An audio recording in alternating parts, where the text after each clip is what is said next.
Three. नमस्कार दोस्तों, rising Bharat में भारत की बात में आज मेरे साथ है श्री राजीव लोचन जी, सुप्रीम कोर्ट के वकील। और आज मैं उनके साथ केजरीवाल जी ने जो घर घर राशन वितरण की योजना बनाई थी, उस पर मोदी सरकार ने विराम लगा दिया है। वे उन्हें किस तरह देखते हैं? देखिए, सबसे पहले आपको ये बताना चाहूंगा कि केजरीवाल आज के पॉलिटिकल एरा में सबसे चालाक पॉलिटिशियन है, सबसे चालाक राजनीतिज्ञ हैं। और एक और इम्पॉर्टेंट बात है, जो काफी पढ़े लिखे हैं, लेकिन वो पढ़े लिखे लालू यादव हैं। सबसे इंपॉर्टेंट बात आपको समझने की बात है कि आप वो किसी किसी मुद्दे को ऐसे उठाते हैं, ऐसा लगता है कि वो हम सब के हित की बात कर रहे हैं, लेकिन उनका उद्देश्य सिर्फ अपना हित होता है या अपने कार्यकर्ताओं का हित होता है।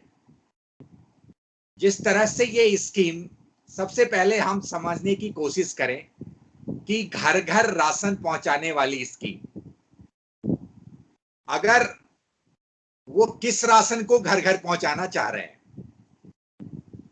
इस बात को हम समझते हैं। क्या ये मंथली मैकेनिज्म है या ये एक स्पेशल राशन जो प्रधानमंत्री जी के द्वारा अलॉट किया गया, ये वो राशन है? देखिए, हमारे देश में राशन का वितरण दो तरीके से होता है। एक जो फूड सिक्योरिटी एक्ट है, जो सेंट्रल गवर्नमेंट का है, जिसके अकॉर्डिंगली गरीब लोगों को जो बिलो पॉवर्टी लाइन है उनको राशन दिया जाएगा। और दूसरा प्रधानमंत्री जो योजना है, जिसके अंतर्गत राशन दिया जाएगा। तो सवाल ये पैदा होता है कि सरकार ने स्कीम बनाई है और सरकार ने, सेंट्रल गवर्नमेंट ने उसकी वितरण की प्रणाली भी बनाई है। तो अब यहां पे आपने अपने तरीके से, ऐसा तो नहीं कि ये राशन आपका है या ये राशन आपने खरीदा है, ये राशन सेंट्रल गवर्नमेंट से आपको दिया गया है। और उस राशन को जो है आपको उस स्कीम के अंतर्गत जो जरूरतमंद गरीब लोग हैं या जिन लोगों को इस स्कीम में जो लोग आते हैं, उनको ये राशन प्रोवाइड करना है।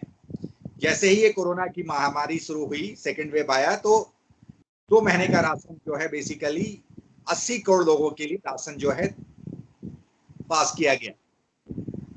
अब सवाल यह है कि राशन वितरण की बात थी, तो नेचुरल है, जब कोरोना शुरू में काफी ज्यादा था तो नहीं दिया जा सका, लोग लॉकडाउन में थे, तो कैसे, तो अब जैसे धीरे धीरे अनलॉकिंग हो रहा है, तो वैसे वैसे राशन वितरण का काम हो रहा है। तो यहाँ पे अब एक राजनीतिक चाल चली, इसको कहते हैं राजनीतिक चाल। नेचुरल एक कॉमन आदमी को ये बड़ा अच्छा लगता है कि अच्छा यार, घर पे राशन आएगा, इसमें बुरा क्या है? बुरा कुछ नहीं है, आप अपने जेब से राशन खरीदिए और बेच दीजिए, या सॉरी, आप अपनी जेब से राशन खरीदिए, आपके सरकार के पास है आपका बजट, आप अपना राशन खरीदिए और लोगों को घर घर पहुंचाइए। राशन वितरण का एक सेट मैकेनिज्म है इस देश में, जो पीडीएस, पब्लिक डिस्ट्रीब्यूशन सिस्टम के अकॉर्डिंगली राशन का वितरण होता है। अगर आप कोई नया सिस्टम लाने की कोशिश कर रहे हैं, तो उसका ड्यू डिलिजेंस करना पड़ेगा ना। उसकी जिम्मेवारी कौन लेगा, वो राशन कौन पहुंचाएगा, उसकी क्या रिस्पॉन्सिबिलिटी होगी, उसके पहुंचाने के क्या एक्सपेंडिचर आएंगे, उस एक्सपेंडिचर को कौन बेयर करेगा? आपने उन सब चीजों के बारे में डिस्कस नहीं किया, आप सीधे स्कीम लाते हैं। तो सवाल ये है कि जैसे कि ये पुराने स्कीम है, ये स्कीम लाते हैं एक राजनीतिक, कहते हैं ना कि राजनीतिक माइलस्टोन सेट करने के लिए, और बाद में स्कीम खत्म हो जाती है। जैसे मोहल्ला की, अगर हम मोहल्ला की बात करें कि हर मोहल्ला क्लिनिक बनेंगे, पता नहीं आप उस क्लिनिक में गए या नहीं, या मैं आज तक वो मोहल्ला क्लिनिक तो मुझे दिखाई नहीं, और कई बार टीवी में दिखा तो वहां पे जो है वो कभी कभी भैंस और कभी घोड़े घूम रहे हैं। तो सवाल ये पैदा होता है कि आज वो मोहल्ला क्लिनिक जो ऑन पेपर ये 500-550 मोहल्ला क्लिनिक की बात करते हैं, वो कहाँ है? इस कोविड की महामारी में इस दिल्ली जैसे शहर में हजारों लोग मर गए। तो सवाल ये है कि आप सस्टेनेबल मैकेनिज्म की बात नहीं करते हैं, और अब जो है सिर्फ जनता को लुभावने वाला, क्योंकि राजनीति है आपके, मैंने कहा कि आप राजनीतिक चाल चलते हैं। और सबसे इंपॉर्टेंट बात यह है कि आप एक मीडिया जीवी हैं, आप मीडिया में बने रहना चाहते हैं। जैसे एक छोटा सा एग्जांपल आपको दे देता हूं कि अगर केजरीवाल जी की सरकार का कोई भी एक काम बता दीजिए मुझे, आज भी उनको सरकार में रहते हुए इनका दूसरा, आई थिंक सो तीसरा टर्म होने वाला है। एक बार थोड़े समय के लिए आए थे और उसके बाद जो है फिर 5 साल और फिर अभी 1-2 साल होने जा रहा है। एक काम आप मुझे बताइए जो आप याद करने लायक काम होगा इनका, कि इन्होंने कोई बड़ा काम किया है, कोई स्कूल बना दिया हो, कोई हॉस्पिटल बना दिया हो। तो सवाल कि और जब प्रॉब्लम हो जाएगी तो इन्हें पता है कि सेंट्रल गवर्नमेंट के पास हम हाथ बनाने चले जाएंगे, क्योंकि सबसे इंपॉर्टेंट बात है कि ये जानते हैं मुझे कुछ करने की जरूरत नहीं है, मुझे सिर्फ राजनीतिक चाल चलने हैं। क्योंकि दिल्ली जो राज्य है वो कंप्लीट राज्य नहीं है, राज्य का दर्जा इसे प्राप्त नहीं है। दूसरा, दिल्ली एक राजधानी क्षेत्र में आता है, तो नेचुरल है कि जो केंद्र सरकार है वो हमेशा अपने राजधानी क्षेत्र को प्रोटेक्ट करना चाहेगी, या कोई समस्या है तो उसके लिए जो है उनकी प्रायोरिटी रहेगी। और जब में कोई समस्या आती है तो पूरे देश में इसका ढिंढोरा का सबसे पहला काम कौन करते हैं? तो केजरीवाल जी समाधान नहीं करते हैं। 15 दिन कह रहे थे कि मेरे पास हॉस्पिटल बेड की कमी नहीं है, 15 दिन बाद कह रहे हैं मेरे पास बेड नहीं है, 15 दिन पहले कह रहे हैं, एक हफ्ते पहले कह रहे हैं कि हमारे पास सफिशिएंट ऑक्सीजन है, एक हफ्ते बाद से हमारे पास ऑक्सीजन नहीं है। और फिर 4 दिन बाद ही कहने लग गए, जैसे ही ऑडिट की बात हुई हाई कोर्ट में, कहने लग गए कि नहीं हमारे पास सफिशिएंट ऑक्सीजन है। तो इसलिए क्या है कि ये एक राजनीतिक चाल है जिसमें अभी आप कोई स्कीम बनाते हैं उसकी सस्टेनेबिलिटी को देखना पड़ता है, और जो प्रपोजल ये दे रहे हैं उसकी सस्टेनेबिलिटी, केंद्र सरकार ने पूछा कि इसकी सस्टेनेबिलिटी क्या है, आप अपने को कैसे मैनेज करेंगे ये आप बताइए, और बस उसके लिए इनको कोई कॉन्क्रीट जवाब नहीं था। तो इन्होंने प्रेस लंबा चौड़ा जो है प्रेस कॉन्फ्रेंस कर दिया। सवाल यह है कि ये सरकार लोगों के लिए काम करती है, लेकिन आपका भलाई कि फ्री बिजली पानी और तो गंदा पानी आ रहा, तो आप इस ले जाना चाह रहे हैं। तो ये एक बहुत संस्कृति को जन्म देने की कोशिश कर रहे हैं, और इसीलिए जो चालाकी है वो बार बार पकड़ी जाती है।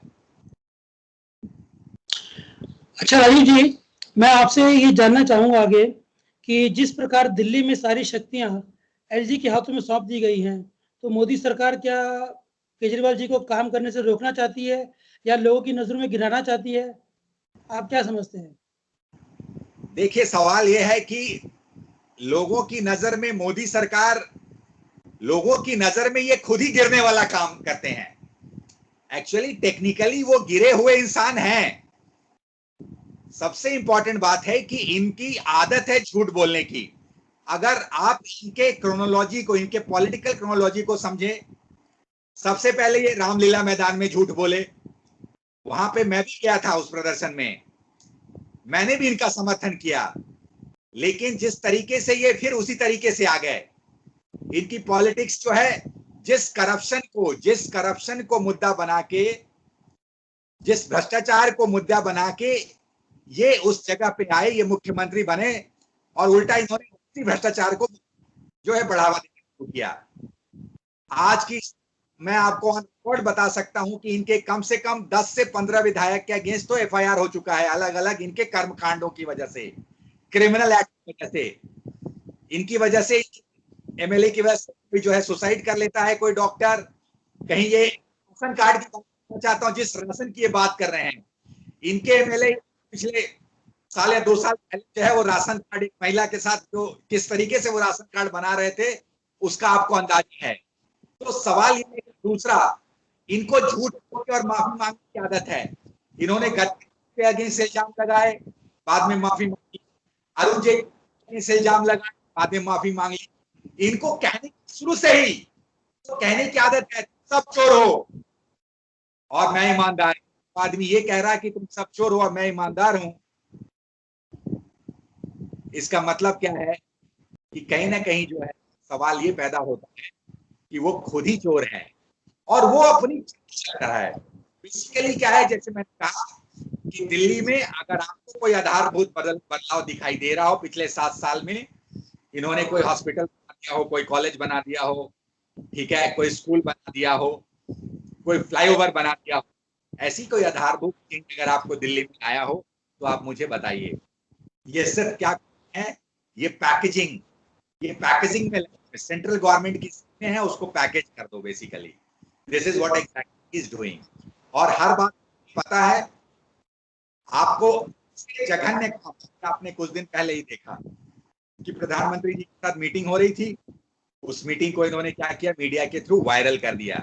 ये दिखाना चाह रहे थे भाई दिल्ली में करने अगर काम करना चाहिए तो आप ऑक्सीजन प्लांट लगा चुके होते। अगर वो ऑक्सीजन प्लांट आपने लगाया होता जनवरी में, तो जो हजारों लोग दिल्ली में मर गए ऑक्सीजन से, वो नहीं मरते। इसलिए जो आप कह रहे हैं कि मोदी सरकार इनको बदनाम नहीं कर रही है, ये ऑलरेडी है, ये अपने कहा ना कि ये लेके चलते हैं, लेकिन क्या होता है कि दूसरे के मुंह पे गाली कोशिश करते हैं, गाली के अंत में इनको लग जाती है। अच्छा राजीव जी, जैसे अभी आप कह रहे हैं कि केजरीवाल जी खुद ही चोर हैं, तो मैं आपसे ये जानना चाहूंगा कि अगर मान लीजिए वो इतने ही अगर गलत है और लोगों की नजरों में उनका कोई भी, आप कह रहे हैं कि कोई भी काम ऐसा नहीं है जो सामने दिखे, तो क्यों दिल्ली की जनता उनको लगातार मुख्यमंत्री बनाई जा रही है? क्या पब्लिक बेवकूफ है या लोगों को नजर नहीं आ रहा? और वहीं दूसरी ओर अपोजिशन वाले हैं, वो मोदी जी के खिलाफ कहते हैं कि चौकीदार चोर है, तो ये सब क्या है? सवाल देखिए, देखिए जनता को कई बार चीजें क्या होता है कि समझने में समय लगता है। मैंने कहा कि केजरीवाल जी जो जिस तरह की राजनीति कर रहे हैं, अब मैं इसका पूरा बाइफरकेशन आपको देना चाहता हूँ। जैसे आपने बहुत अच्छा सवाल पूछा मुझे कि क्या जनता बेवकूफ है। क्या होता है कि हमारी जो डेमोक्रेसी है वो धीरे धीरे एक मैच्योरिटी लेवल पे आ रही है, लेकिन क्या है कि अभी भी हम कुछ चीजों से उभर के नहीं आए हैं। मैं आपको बता देता हूं, अगर इस इलेक्शन में अगर आप देखना चाहेंगे तो ऐसे कम से कम 30 से 40, देखिए अगर टोटल दिल्ली में शायद मुझे लगता है 70 सीट्स हैं, और जहां पे 25 से 30 सीट्स ऐसे हैं जहां पे हार का अंतर जो है 1000 एक वोट का रहा हो। आप कंट्री की जो पॉलिसीज हैं या जो दिल्ली एक राजधानी क्षेत्र है, आप दिल्ली को कहां ले जा रहे हैं, इस बारे में इस सोच को पहुंचने के लिए थोड़ा सा और समय लगेगा।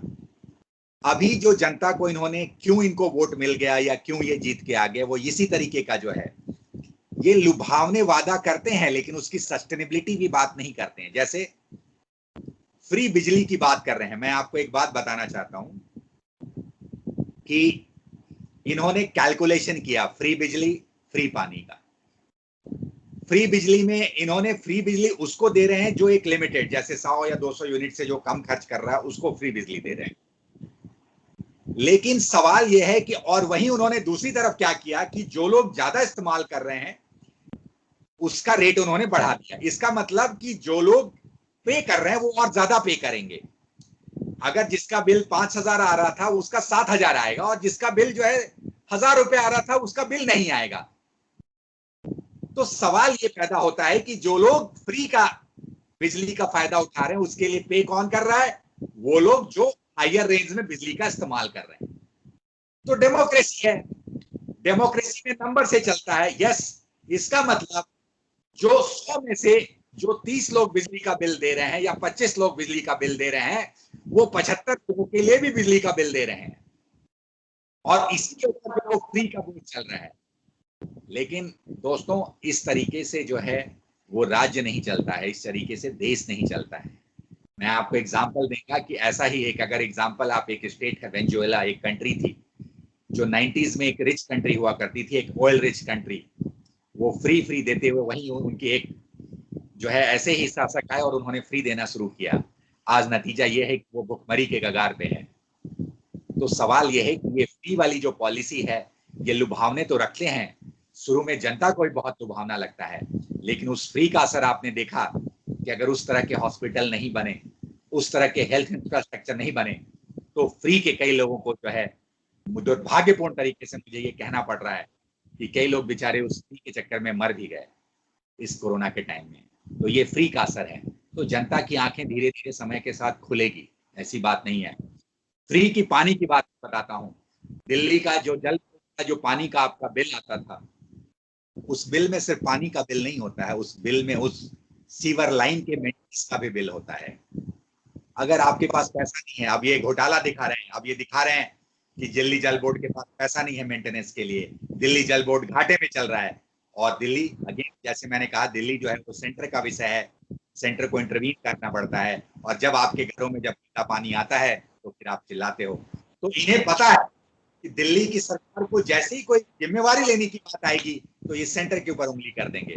जैसे ही मैंने कहा कि इनके पास जब फुल टॉस बॉल आती है तो ये सेंट्रल गवर्नमेंट की तरफ कर देते हैं।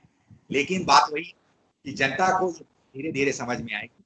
अभी जैसे पता चला डीटीसी भी घाटे में चल गया, जैसे लेडीज के लिए फ्री बस पासें।